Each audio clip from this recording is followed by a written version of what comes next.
Talking about the holiday shopping season and retailers this hour. Now, this is one of the year's biggest trends, the pop-up store. I love that. Some big names are getting in on the act this year, like Toys R Us. And here to talk about this is Faith Hope Consuelo. Did I say that right? Consolo. Consolo. Prudential. Okay. Your name, I love your name. Faith Hope. You need charity in that. No. Prudential Douglas Elliman. Your parents. She's for profit. Right, exactly. There's no charity in there. All right, so we see these pop-up stores all the time, especially come Halloween. You see the costume stores pop up and then they go away. Yeah. And now we're seeing this with things like Toys R Us. We're even seeing it with the bigger stores.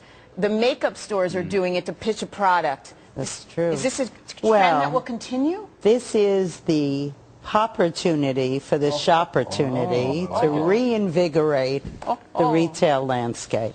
Actually, you're going to see it more permanently now. It's not just going to be seasonal. It's going to be the way a major company features a new brand, tests a new neighborhood, goes into a new market.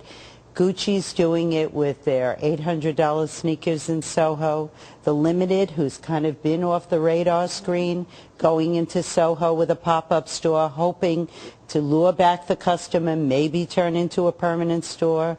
Then you have the traditional, like Lionel Trains in Rockefeller Center for this season. But you have all kinds of use groups. Mad Crush, a wonderful winery, is doing a pop-up store inside the museum. You're going to see bookstores. It's anything, everything, and lots of trophy names. So from discount to luxury, this is what's going to lure the customer back. The easier the better when it comes to this in terms of limited signage, because I walk by places here in New York, and granted it's New York, so the locations are much smaller, but sometimes you don't even know what's in there. Is that sort of part of the lure? Come in and see what's in here, see what brands are in here, because I would find it very hard to merchandise to people, because we talked to somebody earlier in the show that said so many decisions are made once you get into the store because you see the way something is displayed. How do you display it? Well, a lot of these stores now have been previously leased and were built out. The store that's happening on 57th Street next to Bergdorf, eBay, a whole totally new concept. They're taking the store as is, and part of the chic is to get them inside to see what can happen. But not all of the stores have limited signage.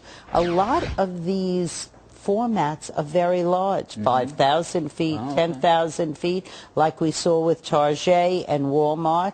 We've seen some of the designers, Rachel Roy, Marc Jacobs, go into areas, yes, boutique stores, but they're given a lot of leverage, especially on a short-term basis, because the landlord hopes that the retailer makes the space so attractive that they bring back somebody exciting on a permanent basis. So what defines a pop-up store? How long are they there? Are they there for 3 months, 6 months? It can be almost everything now. There really are no boundaries. They can be there from 3 weeks to 3 months to even some that we've done for 2-year commitments. So it really just depends on the deal they strike with the landlord. Right, right. Malls, strip malls, are we seeing it across the board? We're seeing it from Main Street to malls. We're seeing it everywhere. We're even seeing it on very small strip centers that have an end cap, different users. So what we're trying to do is fill the space, but make it exciting. Not just your Halloween Ricky store, but something more. Coach is doing it for their new Poppy line. Which is fabulous, by the way. Fabulous. And you know what? They introduce a product. They get the consumer's attention. And by the way, we're expecting 49 million tourists this year. I think that this Christmas, I'm going to stick my neck out. But okay. Yeah, be careful. Be careful. I'm predicting. Especially with this crowd.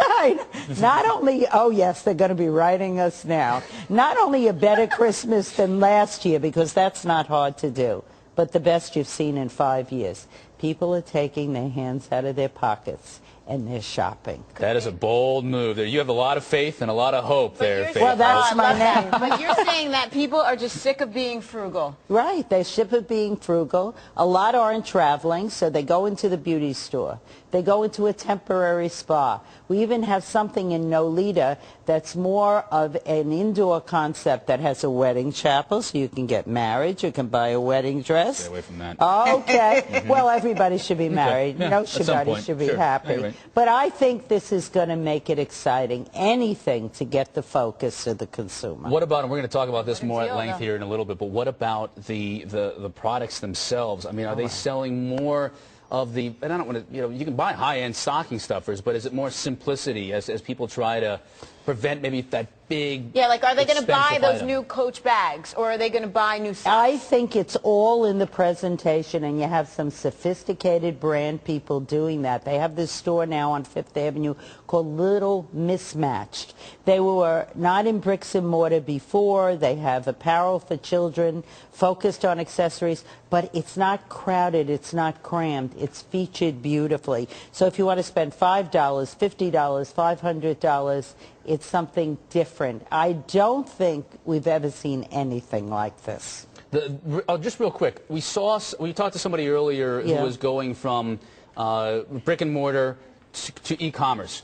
Is this a way to go the other way? To go, as you just mentioned, from e-commerce to stick your toe in before jumping headlong in? Right. You put your toe in the water before you jump in full time. And we've seen in the past couple of years that this has really been a good transition to see how the product's received. Once the consumer goes in there, they touch it, they feel it. They maybe become part of the permanent Well, I mean, you landscape. see Apple stores. I mean, it's Apple. Apple's the meeting place for the world, but so exciting. Do you know what kind of sales Apple does on Fifth Avenue? I can't even. $36,000 Oh, a foot. that place is on always a slow day. Zoo. That place is a zoo. But it's also the dating game store.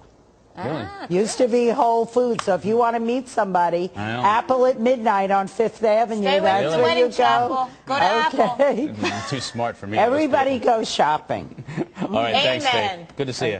Bye-bye. Faith Hope Consolo, president of Prudential Douglas Elliman, I should say, joining us Pop-up here stores. in the I just studio. love that little phrase.